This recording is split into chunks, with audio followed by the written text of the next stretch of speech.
Delhi police अरे Delhi police Delhi police Delhi police Delhi police Delhi police जय जय जय जय भीम जय जय जय जय जय भीम जय भीम जय जय जय जय भीम जय भीम जय भीम सब मिलकर आप संघर्ष करो हम तुम्हारे साथ हैं दादा आप संघर्ष करो हम तुम्हारे साथ हैं जय जय जय जय भीम जय भीम जय भीम अरे आंबेडकर आंबेडकर आंबेडकर डॉक्टर बाबासाहेब आंबेडकरांचा जय जय जय जय भीम जय भीम जय भीम इथे उपस्थित सर्वांना माझा जय भीम जय भीम सर्वात पहिले आपल्या सर्वांचा खूप खूप आभार की या दडपशाहीच्या मौसममध्ये जिथे दिल्लीमध्ये विद्यार्थी जेव्हा स्वतःचे न्याय आणि हक्क मागायला रस्त्यावरती उतरतात आणि जेव्हा 21 मुलं पेपर फुटीमुळे स्वतःचा जीव गमावतात आणि त्यांच्यासाठी न्याय मागायला विद्यार्थी रस्त्यावरती उतरतात तेव्हा पोलीस त्यांना काठीने मारतात, लाठीचार्ज करतात, टिअर गॅस वापरतात, वॉटर कॅनन वापरतात आणि अशी बरीचशी लोक जे पोलीसमध्ये भरती नाही आहेत सिव्हिल ड्रेसवरती काठ्या घेऊन विद्यार्थ्यांना मारतात. अशी क्रूर घटना या भारत देशाच्या राजधानीमध्ये झाली आहे आणि यांनी या देशाच्या लोकशाहीला काळीमा फासण्याचं काम केलेलं आहे. आणि या दडपशाहीच्या वातावरणामध्ये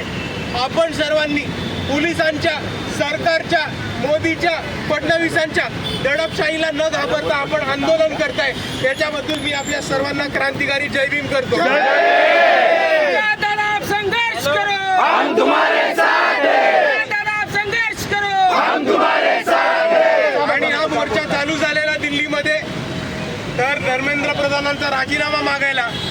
पेपर फुटणाऱ्यांमध्ये जे कोण सहभागी होते त्यांच्यावरती कारवाई करायला आणि परत कोणत्याही प्रकारचा पेपर फुटी होणार नाही याच्यासाठी. बरोबर.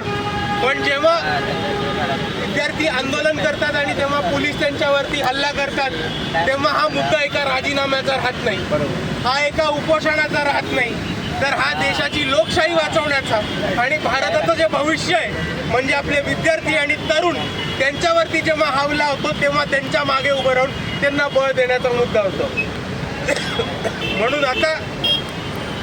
जर मोदी आणि शहांना धर्मेंद्र प्रधानांवरती प्रेम असेल तर तुम्ही त्यांना ठेवून घ्या, तुमच्या घरामध्ये ठेवून घ्या.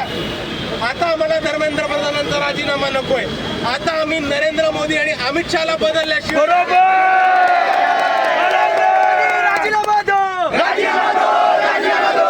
आणि पुढच्या निवडणुकीमध्ये हे दडपशाहीचं जे सरकार आहे त्यांना कोणत्याही परिस्थितीमध्ये हटवून आपलं आंबेडकरवादी सरकार बसवायचं हेच आपलं धोरण राहणार आहे. म्हणून मी आपल्याला एवढंच म्हणतो की मोदी हटाव.